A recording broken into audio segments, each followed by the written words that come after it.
Don't know what to prepare for the kids? Try this dessert, and they'll ask where the seeds are. To start, I have here one large watermelon. I'm going to carefully cut it into 2 equal parts. Now I cut the other side to balance it better. Look at how ripe this watermelon is. Perfect for this recipe. I will use only one of the halves. I'll save the other half for later. The next step is to remove all the pulp from this half of the watermelon. I'll do it by carefully scooping out pieces like these. I place the pieces directly into a bowl. Once finished, I'll set the pulp aside for now.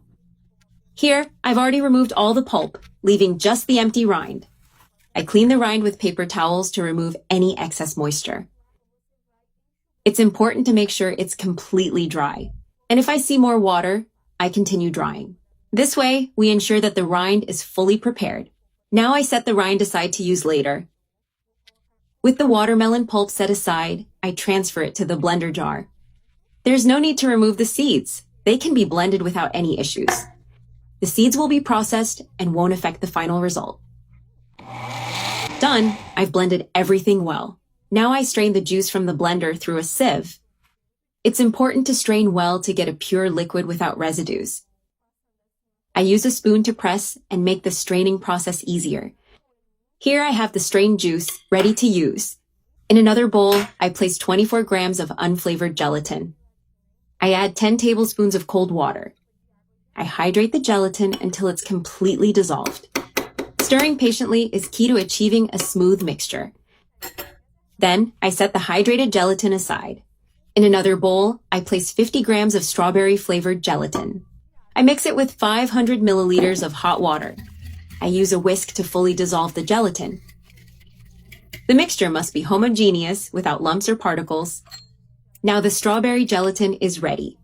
I check that the unflavored gelatin is well hydrated and add it to the strawberry mixture. Stirring again ensures that everything is well integrated. It's essential that the unflavored gelatin is fully mixed in. With everything well dissolved, I add the watermelon juice I had set aside.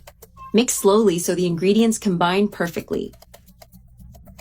I keep stirring for 1 minute. Now I pour this mixture into the prepared watermelon rind.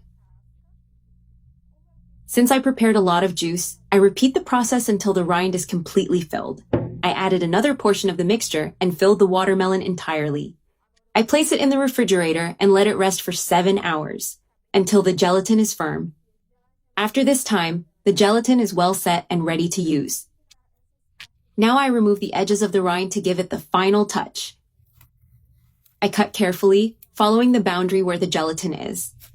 I gently remove all the remaining rind. Then, I cut the watermelon in half, slicing right through the center. Look at how spectacular it turned out. A vibrant and colorful dessert. I turn it to the other side to ensure it's stable and won't fall over.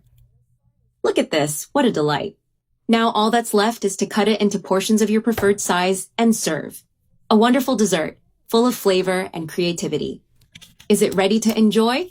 Surprise everyone with this seedless watermelon dessert. It's simply spectacular.